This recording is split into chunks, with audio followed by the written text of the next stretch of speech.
बल्लिगु अन्नी वलो आया। नबी मोहतशम इमामुल अंबिया अलैहिस्सलातु वस्सलाम के गुलामों, हुजूर से मोहब्बत करने वालों, आज मेरा मौजू है नबी अकरम सल्लल्लाहु अलैहि वसल्लम की बइसत से पहले साबका आसमानी किताबों में हुजूर अलैहिस्सलाम का तज़किरा। सुनन दारमी मेरे पास मौजूद है। इसके अंदर लिखी हुई हदीस नंबर 5, हज़रत काब रज़ी अल्लाह तआला अन्हु बयान करते हैं, हमने अपनी आसमानी किताब तौरात में हुजूर अलैहिस्सलाम का तज़किरा इन अल्फाज में पाया, मोहम्मद अल्लाह के रसूल हैं, वो सख्त मिजाज और सख्त दिल नहीं, बाज़ारों में चीख कर बोलने वाले नहीं, बुराई का बदला बड़ाई के साथ नहीं देते, बल्कि माफ़ कर देते हैं, बख्श देते हैं। इनकी उम्मत अल्लाह ताला की कसरत से हमद करने वाली होगी और अल्लाह की किबरियाई का तज़किरा हर मुकाम पर करने वाली होगी। वो लोग अल्लाह की हम्द हर जगह बयान करेंगे। इनके तैबन निस्फ पिंडली तक होंगे। वो अपने मखसूस आज़ा को वज़ू के दौरान धोएंगे। इनका मुअज्जिन खुली फ़िज़ा में अजान दिया करेगा।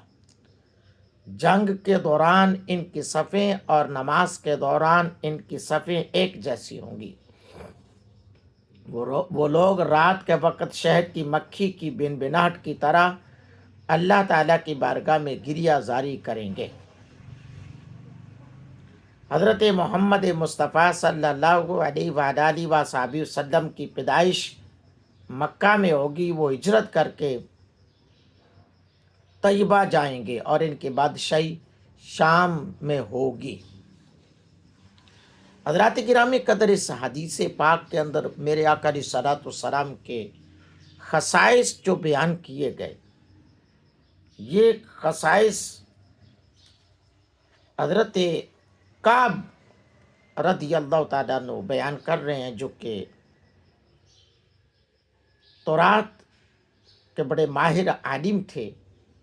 उन्होंने इन चीज़ों का तज़किरा फरमाया। अल्लाहु अकबर।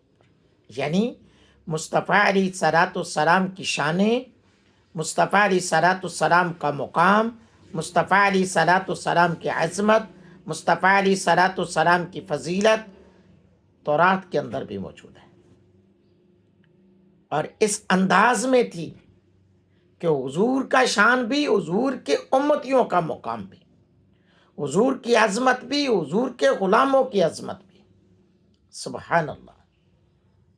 हज़रात मोहतरम, ये है मेरे मुस्तफ़ा अलैहिस्सलाम का मुकाम। कादियानियों, ज़रा देखो, ज़रा गौर करो।